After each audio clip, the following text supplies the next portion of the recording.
Hi, everyone. Thank you so much for joining us today. My name is Lauren McLaughlin. I am the director of the Office of the Chief Scientist here at the Child Mind Institute, and I am very happy to welcome everyone to the conversation that we'll be having today. We'll be focusing on investing in the future, funding perspectives on youth mental health and technology. We have an amazing panel convened today to discuss how philanthropic, institutional, and venture funders are considering the impacts of technology on youth mental health as they invest in the products and interventions for the future. Before we get started, I'd like to thank our partner and funder, the State of California's Department of Healthcare Services, for supporting our work at the Child Mind Institute. Without their support, webinars like this would not be possible. So we've had a number of conversations and hosting a series of these webinars, really talking about the interplay between technology and youth mental health. What we know, what we've learned, and how we can inform a path forward to improve youth mental health for all. It's a broad landscape, so as you can imagine, we've been exploring a number of different topics from a number of different perspectives. So far, we've talked about the types of data researchers need to really disentangle the effects of technology products on youth, about the ethical questions researchers and innovators run into when studying these effects. And then finally, our most recent conversation was what researchers know about social media's effect on young people, as well as young people's lived experiences with these tools. So we've talked about a lot, but another very important factor and variable here is our conversation today, where we'll be speaking with three experts who spend a lot of time with philanthropic funders and private sector investors who are actively investing in the future of mental health care. I'm excited to facilitate this conversation and dig into how funders see the interplay between all these different variables when it comes to mental health, what excites them about technology's positive potentials in the space, and then also what might concern them. So with that, I will quickly introduce all of our speakers. First, we have Matthew Brown, who is the head of digital technology and discovery research in mental health at the Wellcome Trust. There, he manages a portfolio of projects at the interface of mental health, neuroscience, and technology. Next, we have Kana Enomoto. She is the director of the brain health for the McKinsey Health Institute, where she specializes in behavioral health, public health, and delivery system reform. Kana has more than 20 years of experience as a federal executive in mental health substance use policy, data programs, and practice improvement.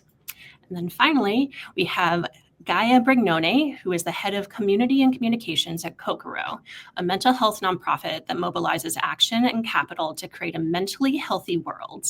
At Kokoro, Gaia leads the Future Mental Health Collective, a global peer-to-peer network for over 150 private mental health funders that include mental health in their giving and investing.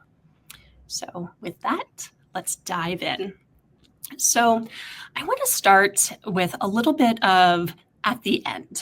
So as we stop and reflect on some lessons learned, knowing what we know now, if we rewound 15 years ago back to 2010, what types of mental health investments do you wish you had made prior to social media's rise among teenagers? I'm happy to jump in here so as Lauren mentioned, at Kokoro, we convene a group of private mental health funders. And so there's a lot of lessons learned in the last sort of 4 years of convening.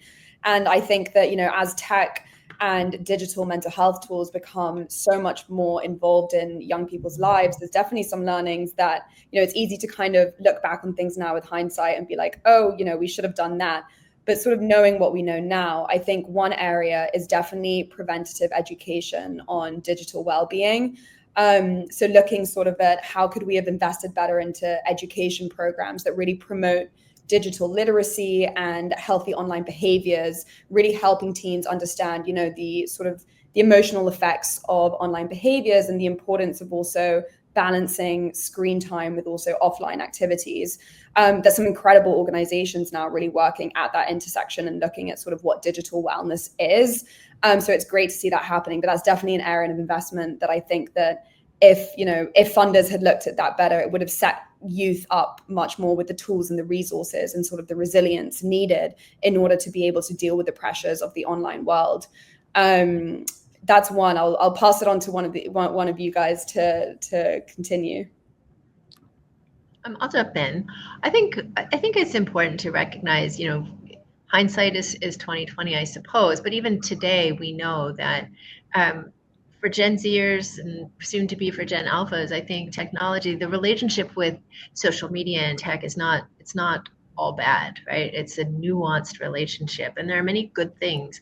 In fact, when we surveyed Gen Zers from around the world, 26 different countries, 40,000 people, we found that the patterns of Gen Z and baby boomers weren't that different in terms of how they felt about social media. Gen Zers were more likely to say they had negative views, but they were also more likely to say they had positive experiences. And so I think if I were to go back to 2010, I would with the knowledge that I have today, I would think about now Gen Zers appreciate the opportunity for self-expression, the opportunity for creating community, for finding people with whom they share identities in parts of the world that they may not be able to reach physically.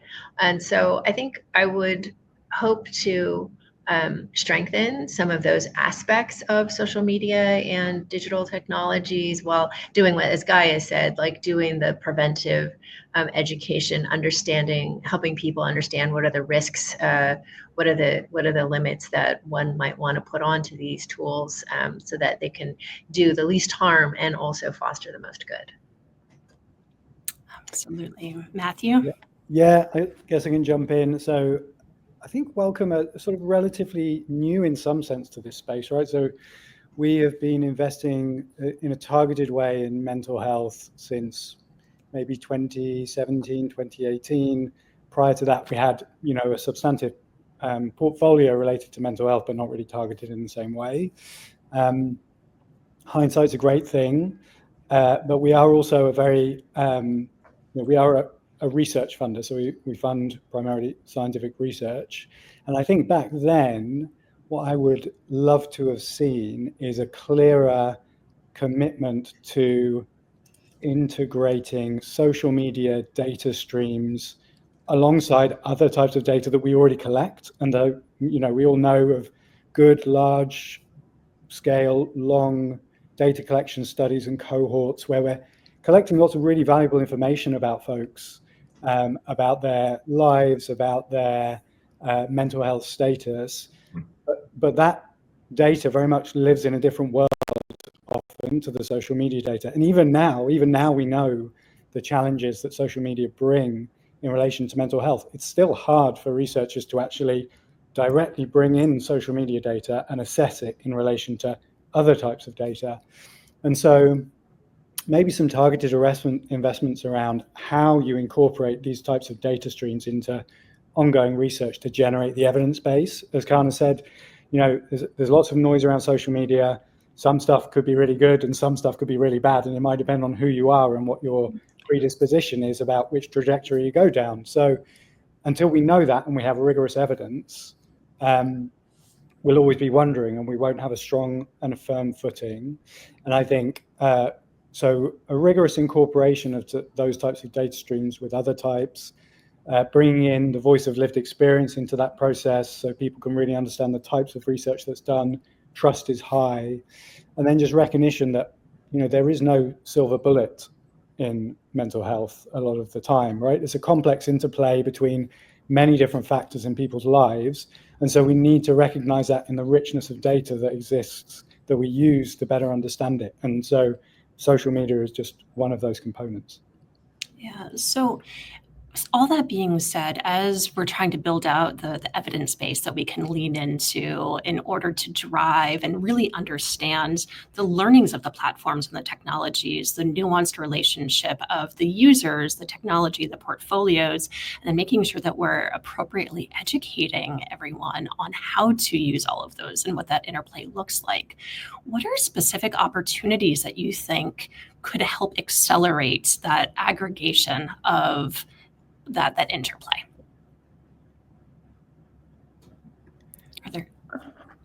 Sorry, Lauren, the interplay in terms of the ability of researchers to gain access and leverage these data?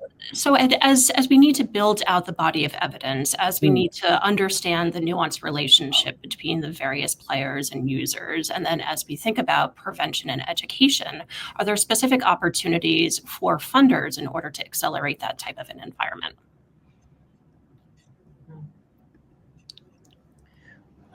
I'm happy to go, but Gaia, I can see you just about to. Go ahead. You go, Matt.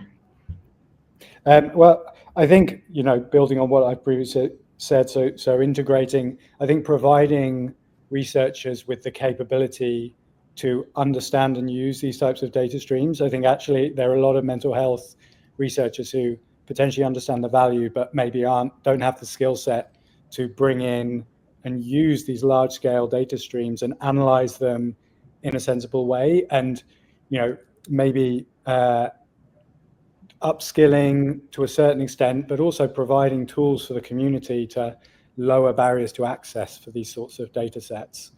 I think another strong one is around benchmarking. Like a lot of these novel data sources that we see come through, there's actually not a great understanding of what good looks like. And it's quite a fragmented landscape. People have their own sort of benchmarks that they work off, but that makes it very challenging to kind of compare and contrast and help the field as a whole move forward. So some clear benchmarks around what good quality data in this space looks like, I think could be a valuable addition. I would also add to Matt's point that, when talking about sort of what good looks like, that obviously can mean a lot of different things in a lot of different contexts. And so I think right now there's not enough data as well in sort of diverse populations, especially in terms of, when you're looking at like race, socioeconomic backgrounds, geographic location.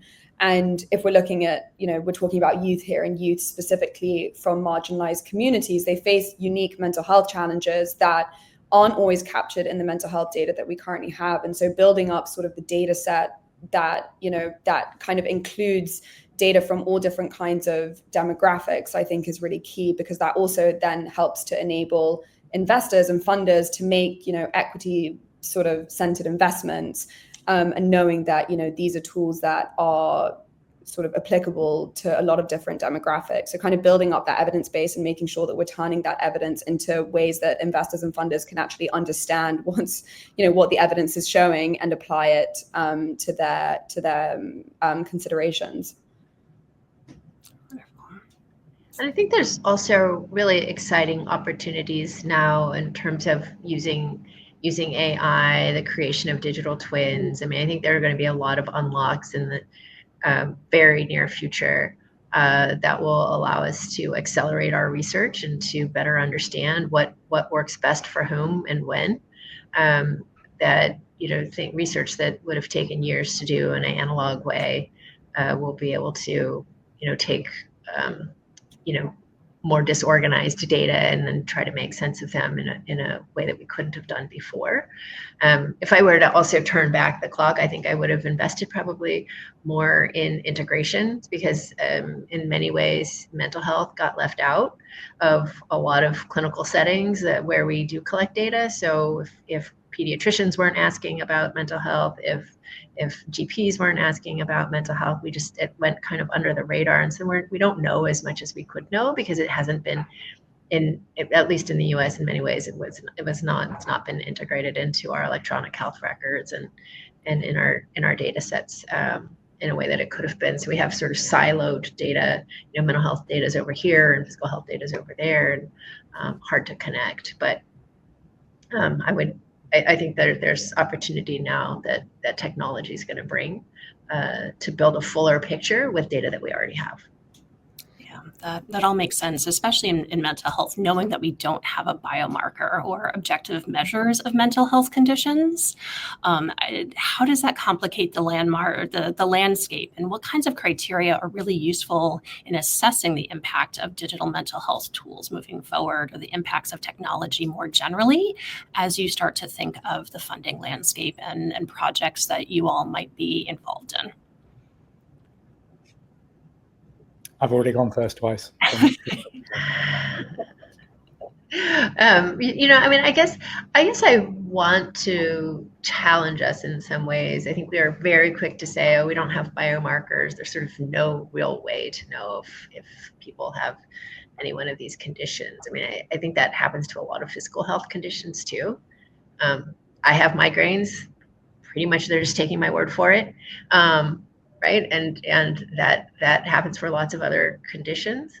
And then there is also advancement on the biomarker side, right? But we do have ways to assess lots of different conditions, and which is where there's consensus among the research community, the clinical community, and we are able to provide evidence-based practices. So I want to dispel kind of the sentiment that like this is the Wild West and we don't really know what works and we really don't know how to measure anything, because I think that does a disservice to our research community and to our clinical community in a way. Could we do better? Absolutely. Is there a lot of opportunity into the future? Yes, and we at McKinsey Health Institute, we've partnered with Wellcome and Kokoro and Clinic Global Initiative and African Venture and Philanthropy Alliance to help more funders understand where there is alignment and where we do have ways of measuring outcomes, and then also to sort of advance efforts to create more consensus around measurement, so that investors could, a lot of investors come to us and say, well, we don't really know what works. Investors, philanthropists, but I think it's also on our field to not necessarily like circle the wagon and shoot inwards that we do sometimes, of like, oh, well, that's a terrible measure. Like, oh, they're using the PHQ-9. That's crap, right? Like, I mean, so I think we do that to ourselves a lot. And then when investors or philanthropists or government, whomever, come to the table, they're like, oh, these people don't know what they're talking about. And so I think maybe we should look also like, how do we align rather than have our favorite measure and tear down everybody else who doesn't use the same one. Yeah, no, I completely agree with everything that Kana you just said, and I think that metrics is such a hot topic when it comes to mental health and trying to find what is the best metric. And so there's been so many initiatives trying to come up with metrics to measure what mental health outcomes look like. But when we're talking about mental health, a lot of the times, and this is something that members in our collective actually say as well, is they look a lot at the qualitative data, because mental health outcomes can be so nuanced and vary from person to person that it can look so, good mental health for me can look very different to good mental health for you, Lauren, you, Kana, you, Matthew. And so it's really looking at also, not just sort of improvement in specific mental health metrics, whatever those are, but really looking at improvement in quality of life as well, looking at, family dynamics, relationships, if we're talking about youth, things like grades and their friendships. Those are all measurements through which we can actually assess whether someone's mental health, is improving, because our mental health encompasses so many different things. And so it's really not just about the metrics and the quantitative data. And obviously that makes it hard when we're talking about funding and investing, because that's what funders want to see. They want to see the numbers and in order to make decisions. But I think there is an understanding and a growing understanding, especially amongst those who I speak to in our community, that there is a big qualitative aspect to it. And it's like looking at feedback from users and sort of the testimonials and all that kind of stuff, in addition to the more solid metrics too. Yeah, I think we should be able to hold these two things in our head at the same time. Like, we have some metrics, they're not perfect metrics, but things like PHQ and GAD provide at least some sort of common thread, which feels like a better place to be than 200 different ways of measuring depression, right? So what we are doing at Wellcome and NIH and other folks, we are saying mental health grants that we're investing in, we would like you to collect the relevant PHQ or GAD measure as part of the common measures work. You can collect all the other things that you want to as well, but in addition, we'd like you to do that, to try and sort of pull through a golden thread between different studies, so you can start to build up a better picture, acknowledging that these measures aren't perfect. And then you can think in the longer term, how do we better refined measures. And I think that there is definitely a sense that, we feel that longitudinal data in particular is key for understanding mental health because individual trajectories are so important. But you also do need, if we are constantly saying mental health is underfunded, one of those reasons is because it's really hard to go to a policymaker and then sit them down and explain for an hour how, like, the nuanced ways in which mental health is diagnosed and is reported. You do, at the end of the day, need an easy way to be able to explain to those folks in a clear number that comes out the end of it, and how you get there is kind of an important thing. And there aren't really great data sources, I would say, that people can look globally and say, what is the current status of prevalence for these things? And I think it does say something that, there was an increasing trend for a while of that in terms of delivering mental health interventions. Actually, what we saw is a large number of folks coming in, and actually the way they were evidencing impact was outcomes for other diseases, right? So they were saying, actually, we're going to try and show that our CBT paradigm is effective, not by alleviation of symptoms of depression, but by whether you take your diabetes medication. And so it's kind of leaning on other areas, which I think does expose a little bit the kind of uncertainties around our current diagnostic system and how we approach it. But I think that we can kind of use what's hopefully good enough in one sense, but also acknowledge that it's not perfect and we can do better. Yeah. So each of you have talked about kind of the traditional body of evidence, some of the emerging bodies of evidence, and need to connect those. As we think of technology and its ability to gather more real-world data outside of the clinic, are there specific advances that you think can really drive the availability and the connection between all of those different opportunities to drive an understanding and to look at kind of some of those secondary or primary endpoints for mental health impacts? Kana, you were about to say something, and I was gonna go back to respond to one of Matt's points, please. I think there's a tie-in though, just to the degree there are going to be ways to bridge data sets. So, if we're trying to look at, it's a mental health program, but we had also reduced rates of heart disease or reduced rates of injury, or we realized outcomes on the physical health side. I think that will help us to make the case that we know to be true, that investments in mental health can have a 4-to-1 ROI on the other side of the house. And while our data sets are disparate, it's hard to demonstrate that when they're disconnected. And I think that, but we see in our U.S. healthcare claims that it's between 20 and 30% of the population is driving 40 to 60% of the healthcare cost. And so it is a meaningful representation of something that people care about. Right? I mean, Matt, I've been a policymaker for a long time, and I agree that it's hard to bring the nuance of our clinical diagnostic systems to people. But I also think that policymakers and others care about metrics that matter to people. So are they working? Are they housed? Are they staying out of the criminal justice system? Are they graduating from school? Are they having, meaningful relationships in their lives and participating in their communities? And those are things that we can measure and that matter to people.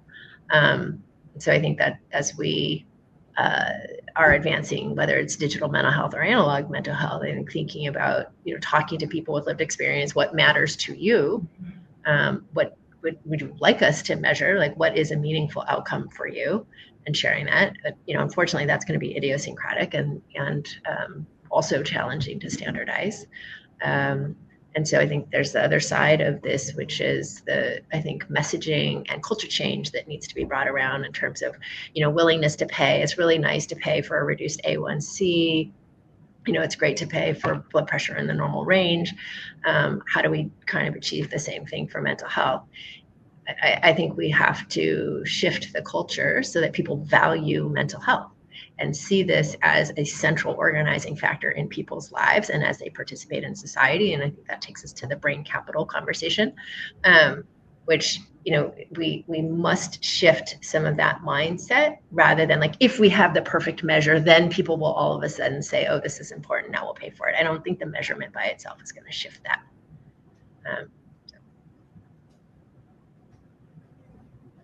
I will toss to somebody else.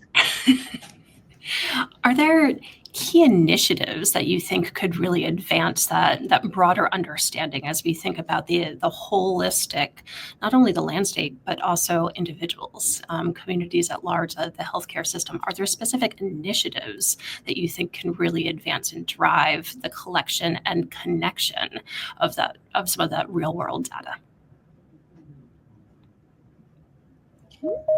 I mean, I don't want to throw this over to you, Matthew, but, you know, I think initiatives like what the Wellcome Trust is doing now with your Data Innovation Prize, I think those are the kinds of initiatives that are, I mean, and Matthew, I'll let you speak more to it as well, but, you know, philanthropy plays a huge role in funding the early stage research that we need in order to be able to actually make, you know, especially for funders to make decisions. And so I think that being able to, you know, do these sort of like innovation challenges like Wellcome is doing really allows space for innovation, and for people to take risks and challenges that they wouldn't otherwise, you know, be able to take. Matthew, I don't know if you want to speak a bit more about it, but.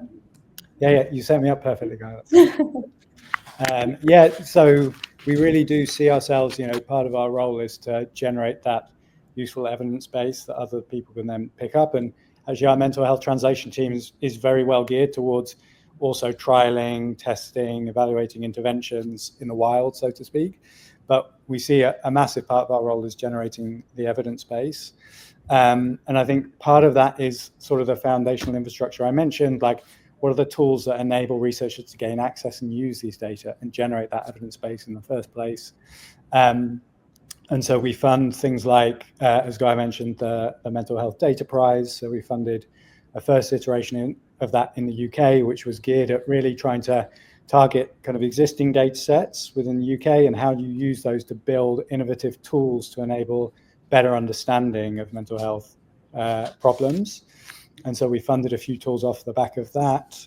We've also then iterated. So the original idea was for that to be open also to folks on the continent of Africa. We got very little by way of engagement there. And so we went away and did some thinking and ran a new targeted data prize, which is ongoing right now, which was focused on the continent of Africa and designed together with folks at the African Population Health Research Center, who are actually leading on this for us, to make sure we take into account properly the context that we're operating in. And so that's really a way that we're trying to generate those interesting tools that a community can then pick up and use. We then have a funding call out at the moment, which is looking at accelerating scale up for digital interventions for anxiety, depression, and psychosis. And we are thinking quite hard at the moment. We've got a community building platform called MEXA, and that's about bringing mental health and AI researchers together in order, specifically in the context of sort of generative AI and large language models, because that's clearly an area that has exploded across the board. But in particular for mental health, because it's so language-based, there's been a lot of activity around that. Again, we really see our role there as potentially funding generation of evidence base. So what does optimal human AI collaboration look like? In the same way that we use human AI collaboration maybe for CT scans, X-rays, early cancer diagnoses, etc. What does that version of the world look like in the generative AI space? And so that's what we're really looking to try and build on. It's incredible. Kana? I was just going to say, like, thinking about some of the unlocks of Gen AI, if we think about, I mean, especially for youth mental health, right? Workforce is such a challenge.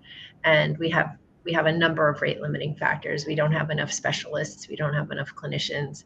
And then on top of that, we don't have enough supervisors for the new clinicians that we're trying to build. And I think Gen AI will be able to unlock capabilities there that will make some of what we do much more efficient, help us to be, to deliver better quality care, ensure we're, getting better adherence to EBTs. So I think the development, not just of kind of the client facing or DTC type of tools, but kind of the back office functional tools with Gen AI are really, that potential is super exciting to me. Maybe I'll just jump in to give my views on AI as well. I definitely think, like, personally, AI in many ways, I find it very terrifying how fast it's moving. But I actually did a really quick survey to our Future Mental Health Collective members to ask those who are focused on youth and tech, and to ask our funders sort of, does the rise in AI, are you more optimistic or more nervous about it? I was really keen to see kind of like where people stood. And it was great that, it was 16 replies, but 80% said they were more optimistic about it. So, which made me really, really happy and made me more optimistic about it by default. And, I agree. I think AI, really looking at it, it does have such transformative potential for mental health support. And, all of the ways that both Matthew and Kana have mentioned, and especially when we look at, looking at AI, when we're looking at sort of barriers to care, and especially reaching underserved communities, and when we're looking at youth who live in, sort of rural areas and low income countries. In low income countries, there's fewer than one mental health staff per 100,000 people. So the potential that AI has to bridge that gap is massive. There's so many different ways in which I think that, we can really, by also making sure that we're addressing the risks that come with AI, because there are a lot of risks, that we're really working to sort of how we're working to best marry sort of the human touch with tech. And Matthew, you were just saying now that you were looking at, through your program, which I think you said is called MEXA, that you're looking at sort of what does optimal AI collaboration look like. And that's something that amongst our network that a lot of people are looking into, how do we make sure that AI is being used as more of an augmentative tool rather than a replacement tool? Because, AI cannot and should not replace human care, but it can add so much to the care process, and it can leave so much space for mental health professionals to actually dedicate more time to, the empathetic care that is so important on an individual basis, whilst allowing these incredible AI tools to take over on more administrative tasks and more, sort of the sort of analyzing patient data and trends and patterns, and being able to pull a lot from this incredible, vast amounts of data, whilst leaving space for those actual human interactions that we really need to see more of in this, world that is evolving into more tech. So yeah, how do we sort of use AI to kind of enforce more human interaction as well? I think is a really exciting area to be looking into. Mm-hmm. Yeah, I love your point that AI cannot and should not replace human care, Guy. And this is another place where investors are a little bit ahead of where the public is, which is fine. I guess that's where they should be. But, we did a survey earlier this year, or Consumer Health Insights survey, which, is reaching tens of thousands of people in the United States about their views on healthcare. And one of the sections was on AI. And like 85% were like, yes, we can use digital tools. We could use AI in kind of back office functions. I like it for looking at ratings of physicians or helping me schedule appointments. But less than half of people wanted to have AI involved with their clinical care. And the fewest amount of people wanted AI assisted, like interventions, like knee surgery or something like that, even though it's probably quite accurate and good. The consumer is not necessarily ready for this. Younger people are more ready than older people, but still, it's still around 1 out of 2. So there's a huge opportunity, but we have to not only develop the technology, but also develop the comfort and socialize it when it comes to things that are going to directly interface with consumers. Yeah, and Gaia, I know that education and building that resiliency is something that you talked about at the very beginning when kind of looking back at some of the social media. Are there specific areas that you think that we can apply lessons learned from the past to get ahead of some of that trust building and buy-in from the users as we think about new and emerging technologies like AI? Yeah, I think, sort of looking at the past and lessons learned, I think that helping people better understand like how to actually use AI to improve their lives without it actually, kind of leading to negative effects as we've seen.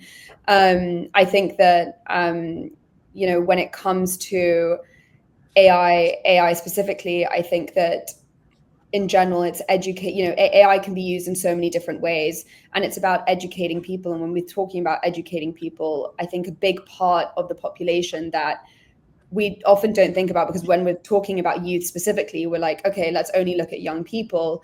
But a massive sort of part of the equation are parents and caregivers, and really using, helping parents and caregivers really understand and educating and making sure that we're developing resources that educate parents as well, and sort of like, what does a digital world look like, and what are their kids experiencing, because not even they know, and parents are a bit lost themselves. So how do we develop the tools and resources that they also need in order to be able to help their young children navigate this online world that's full of AI and all this constantly evolving technology, whilst also giving them the space and the tools and the resources that they need to help themselves. So I think definitely like the sort of, and I think there's a big focus now sort of on the family unit as sort of a point of intervention when it comes to social media, tech, online use, and there's some incredible initiatives as well that really focus on developing these educational resources, not just for young people, but also for parents, and really bringing in the family into the equation as well. Yeah, it's interesting. I think learning lessons from the past is probably a lot around data trust and governance of projects. And we've seen, I'm sure all of us could name cases, high-profile cases, where people's data has not been looked after as it should have been. They've not been as informed as they should have been.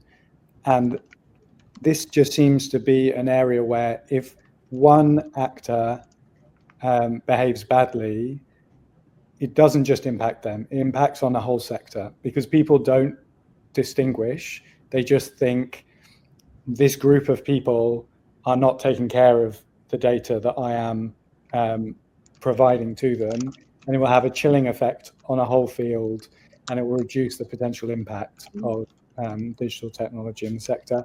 So it's just in everyone's interests to think about how you do this really well, I think. And then the other bit, learning lessons from the past, is probably the sort of big potential for a digital divide. And so you have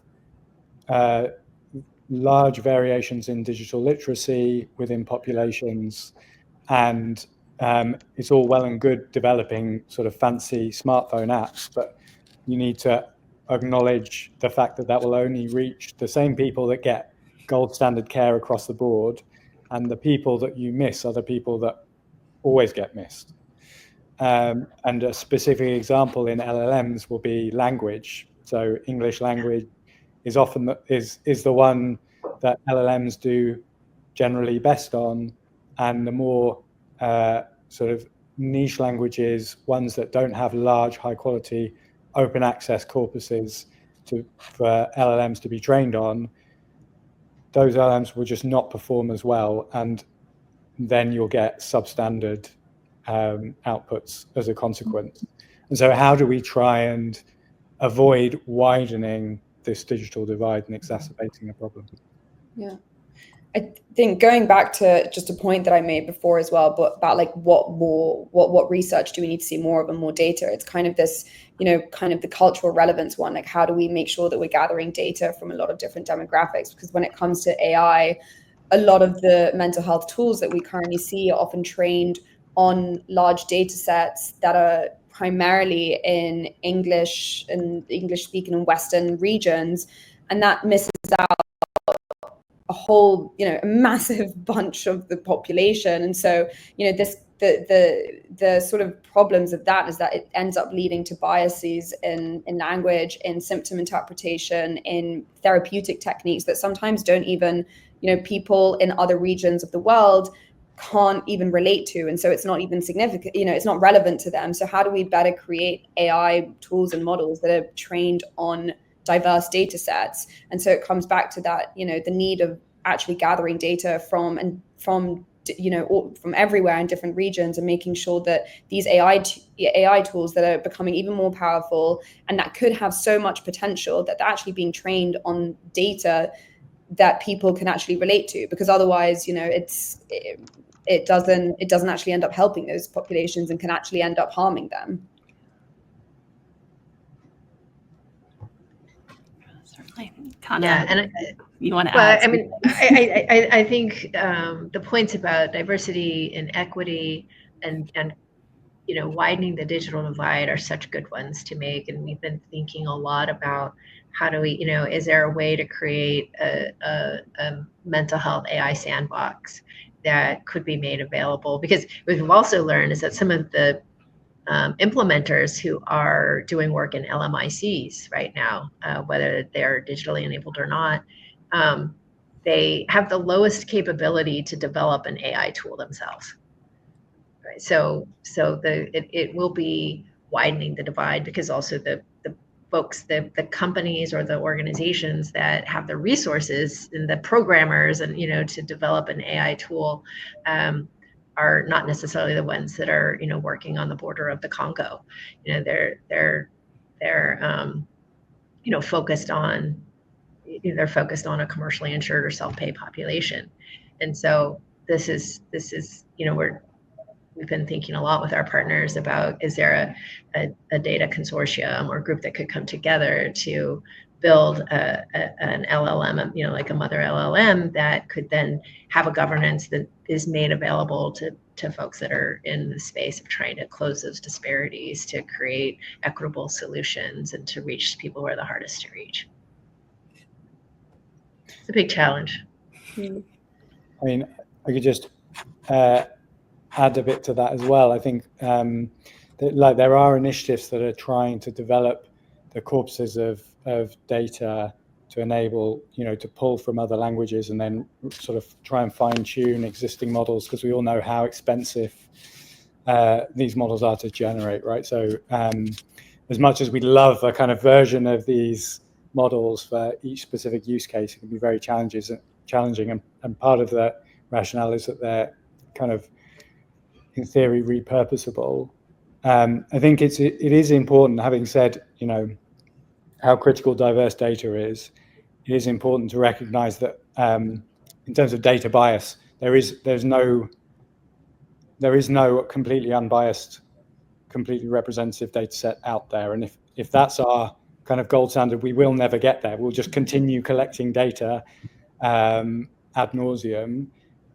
And what we would really love to see, and we'll be trying to push for, is transparency. So do you know where your data bias is? Do you know where the blind spots are?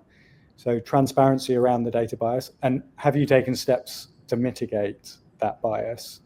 And what are those steps? So at least being open with people about what this will be good for and what it might not be good for is a first step. And then, that really hard problem of, we want to bring in diverse data, often from lower resource settings where the research capability is lower, but we really also don't want kind of helicopter science and an old kind of colonial approach where high income country researchers come in, they take the data, they go and generate a fancy model, and then they publish it and they get everything, and we just propagate that system. So what we're trying to do is build in to welcome funding things like capacity accelerators to allow folks to come in who maybe don't have the connections and the networks to build those up in advance of larger scale funding calls. And so we're trying to sort of incorporate components of that, but recognizing the challenges of being a global funder, but sat in London in the UK, which is, you know, where Wellcome has a foothold. So trying to work with local partners to do that. Yeah, certainly. So very complex space and different things that must be considered as you explore these topics. When researching youth mental health in particular, how do you think about investing in participatory research that brings youth into the conversations around research designs or active co-creators as well? Yeah, I mean, I think that now this is a topic that I think is getting a lot of attention now, is involving youth in the whole process, from research to product design to implementation. It's something that, I mean, there was an incredible initiative launched recently by Hope Lab called the Youth Voice Playbook, which is all about it's providing a guidebook on how to best involve youth when it comes to research on, you know, digital mental health tools, and especially youth mental health. And the idea of sort of centering youth voices when it comes to mental health tools and digital tech is something that we're seeing more and more, in that when it comes to funders, they're giving a lot of weight to this, you know, in their funding decisions. And the idea of sort of youth-driven design, and by that, it means that, you know, product development, user experience, and even sort of data privacy questions, they vary from adult standards. And so if youth are the end user, then, you know, are they being consulted and involved in the design of the product? You know, does the end product really reflect their values, their behaviors, their preferences? These are all questions and things that, you know, are increasingly becoming more important. So, you know, the how to involve them, there's a lot of organizations and that are kind of creating educational tools around showing how to best involve youth voices and what that looks like, to help, you know, sort of companies and startups understand how to best to do that. But it's definitely something that is getting a lot of attention now, which is great, because, you know, if this is for youth, we need youth to be at the center of sort of what's happening, including in sort of once a product has been designed and developed, the feedback, you know, so involving youth in the whole process and what the feedback looks like and making changes to a platform. Yeah, I think it's super important, but yeah, I'm interested to see what the others think too. I totally agree with you. I mean, if you don't talk with youth, right, like you can build it and they won't come. If it's not something that resonates with them, and just not focusing on targets that are interesting to them or meaningful to them. I think in the work that I've done historically around youth, especially youth with serious emotional disturbances and their families, it's, you know, the fundamental principle is that it's youth-driven, family-centered. And so I would add families to this, you know, especially if you're talking about either situations with higher complexity or younger children, obviously, right? Families have to be at the table as well. Otherwise, that can also be a risk, right, factor that you're not engaging families, and so the youth love it, but the families shut it down. So I think, and as we know, you know, families are such a major component of the environment and the well-being of many youth. And so I think doing both, we have to build in incentives for that. And we also have to create a value for it. You know, I remember a long time ago, I said, oh, let's do a prevention program where every board has to be 51% youth. Like if you apply for a grant, you have to have a governing board that's 51% youth. And people just thought that was outrageous. Right? And this is maybe 15 years ago, and people just kind of shut it down immediately. Like, oh, you know, you can't have youth be responsible for. I mean, I'm like, you don't have to make the CFO a youth. Like, you'd still have an adult CFO, but like youth just need to be driving the agenda. You know, I think so there's another, place where can funders create those incentives for investigators, for for developers, founders, to place value on those voices and really let them drive a lot of the agenda, because funders are in that place, and so are policymakers, I think. Curious what you think, Matt. Yeah, I mean, I'd absolutely agree. So the way that we try and approach this is, so we don't have explicitly a focus on youth mental health and welcome, but we do talk about wanting to intervene at the earliest possible stage, which often equates and biases towards participation with younger folk. So we have, as part of the mental health team, one of the sub-teams is the lived experience team. So Kate Martin is head of lived experience at Wellcome, is fantastic. And her job really is to incorporate the voice of lived experience in everything we do and all the funding decisions that we make. And so if you sketch that out in any single funding decision, funding call, whatever it looks like, from the ideation phase, her team will have been involved. They also contract in lived experience advisors to provide input and insight.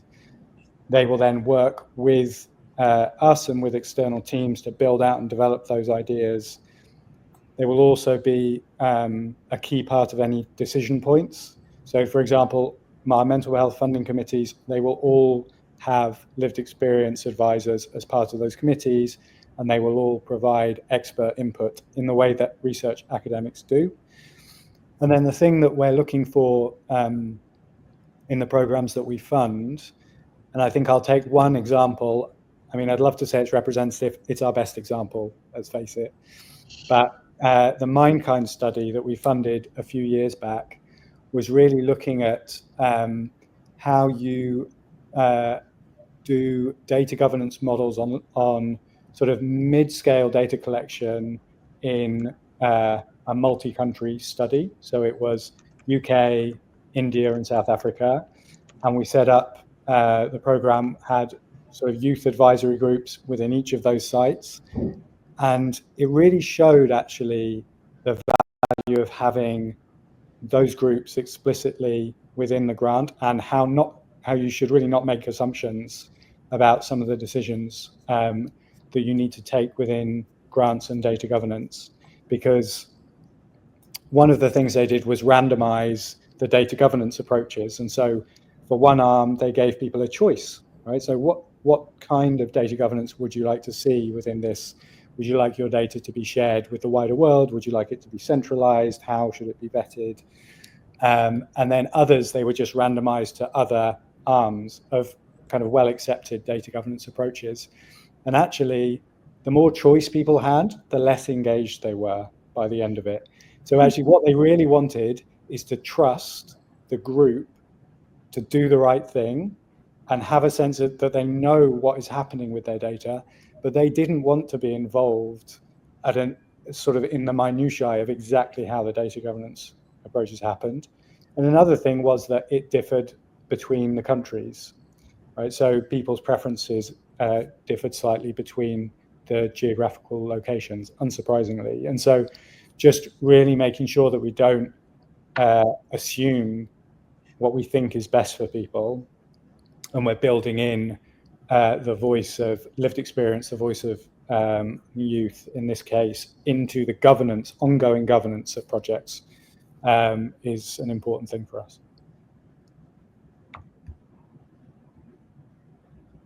Certainly. So it sounds like the participatory research, including lots of voices, as you think about the creation of the projects themselves. Guy, I want to ask specifically about some of your work, because I know that you have a real bird's eye view of how funders, including family foundations, corporate foundations, and venture capitalists, are thinking about investing in the mental health space. So are there specific trends that you're seeing across your network that are thinking about some of the things that we've already talked about, or other trends that are driving the future of specifically like new research and interventions for mental health?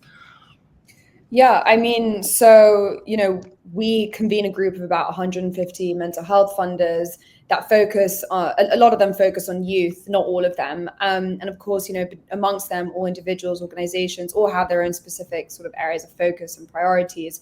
But there are definitely some trends and similarities that stick out when you think about sort of what are funders sort of looking out for, where are they investing, and what excites them. We've touched on quite a few of them, I think, but I'll try and think of specific ones that we haven't touched on. But, definitely, as I was saying, youth-driven design is a massive one, recentering youth voices, equity-centered design. Funders don't want to see equity as sort of just being an add-on service, but really as sort of very much integrated into the design of a product in order to make it as inclusive and as impactful as possible. And I mean, equity-centered design can mean a lot of different things, but investors and funders are really, they want to see that these tools really prioritize things such as accessibility, affordability, cultural sensitivity, all of these things that really ensure that, we're talking about youth specifically, so that youth, regardless of their backgrounds, their belief systems, age, sex, etc., really feel seen, heard, and really cared for. So those two, we talked about sort of leadership, so making sure the what and the why and the who. So what is the motivation behind a product, and who is behind it? What is sort of like the founder's role and connection to lived experience? Just trying to think of some big themes, and one big trend that I do think comes up time and again is really the sort of stems from a worry that a lot of people have about the over-reliance on AI and tech versus sort of human connection, especially for youth who are still developing social skills and coping mechanisms. And so how do we make sure that AI can optimize for the physical world interaction and social connection rather than pulling people away from the physical world? So a lot of focus on looking at how can tools and mental health digital tools and tech work to try and by being online almost like strengthen offline interactions and social connections as well. So yeah, a big focus on that. And I mean, this, ties into also to, I guess, like the role of social media and sort of how do we make sure that, we're creating digital spaces that really maximize the benefits of virtual communities and bringing people together and giving a space for young people, especially from more marginalized communities, to have a community to come to, especially when mental health can be such a stigma, can be such like a stigma within their communities, whilst also minimizing the potential harm. Because I think that we've all seen and we read about, sadly, on the news weekly about how social media can be super harmful to young people. So really looking at sort of like what is the research that needs to be done in order to make sure that we're creating platforms that are taking into account the safety of young people is really key. I mean, there's so many different aspects, but yeah, I think that one's a specific trend, kind of like how do we use online to create better offline interactions as well. Yeah, certainly. I want to learn a little bit more about your work and the McKinsey Health Institute, which has recently partnered with a number of different organizations. Can you maybe tell us about a little bit of your role in advising organizations on mental health initiatives and how you see the collaborations coming together to inspire and influence future funding strategies to scale a lot of the things that we've talked about today? So I think, so our Coalition for Mental Health Investment, I mentioned earlier, is with Welcome and Kokoro and Clinton Global Initiative and Africa Venture Philanthropy Alliance. And what we've observed, others have noted that there's a $200 billion global funding gap between the level of global need and the investment in mental health. And what we'd love to do is help funders across the capital stack. So from,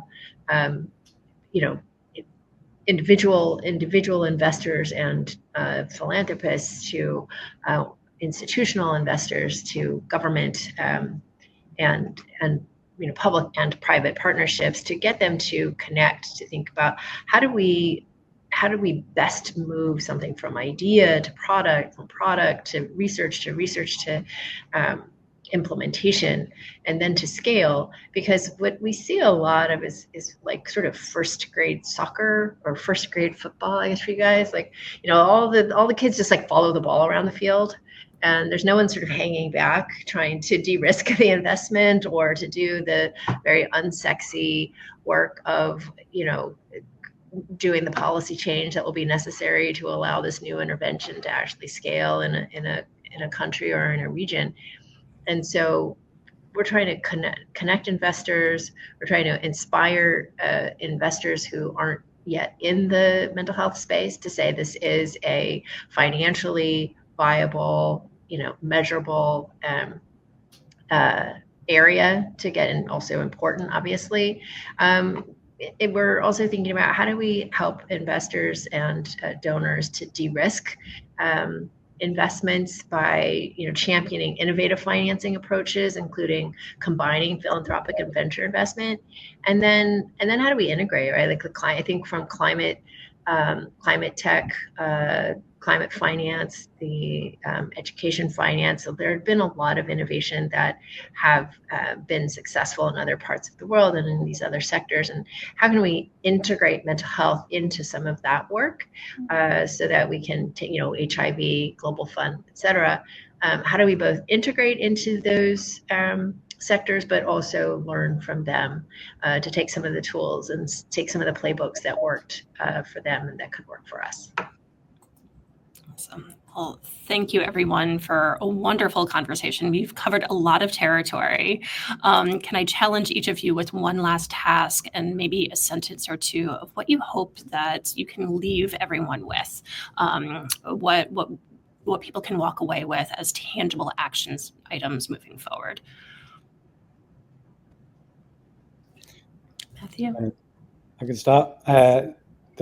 We'll fund research into anxiety, depression, and psychosis, both understanding and intervention. We've got some like a funding call launch right now on accelerating scalable digital interventions, which you can check out on the website, but time is running out, 5th of December. Also the MEXA platform, if you're interested in generative AI and mental health intersection, lots of interesting events on there. There's also going to be some funding activities off the back of that. So I would check that out, but really encourage kind of building that strong evidence base and then looking for the kind of interventions that naturally fall out of that. Kaya? I would say, Kana. just, mentalhealthinvestment.org. We're looking to collaborate with other leaders, investors in mental health who are aligned with our vision and want to drive tangible change toward these goals of closing the funding gap. Yeah, and as for us, I would say if you're a funder interested in learning more about mental health and if you're already funding mental health, then please do come and join the collective. And in general, I think just one last note, I think we can sometimes, when we look at youth and tech and social media, there's a lot of doom and gloom around what we hear. But I think just leaving on a positive note that there is so much amazing things happening. And, it's great to see Welcome, McKinsey, and all of these collaborations coming around. And if we really just focus on collaborating and, kind of bringing to the forefront people with lived experience, youth voices, there's so much potential for change, and it's exciting to see where tech is going. So yeah, I'm excited, even though I'm scared of AI. I think it's a really exciting space to be in. Awesome. And with that closing note, please bring forward that excitement and the work that you do every day. Just thank you for everything. Thank you for joining us in this conversation. I know I have learned a lot, and my action item is to keep thinking about ways that we can do better and collaborate more in order to move the entire field forward. So just thank you, everyone.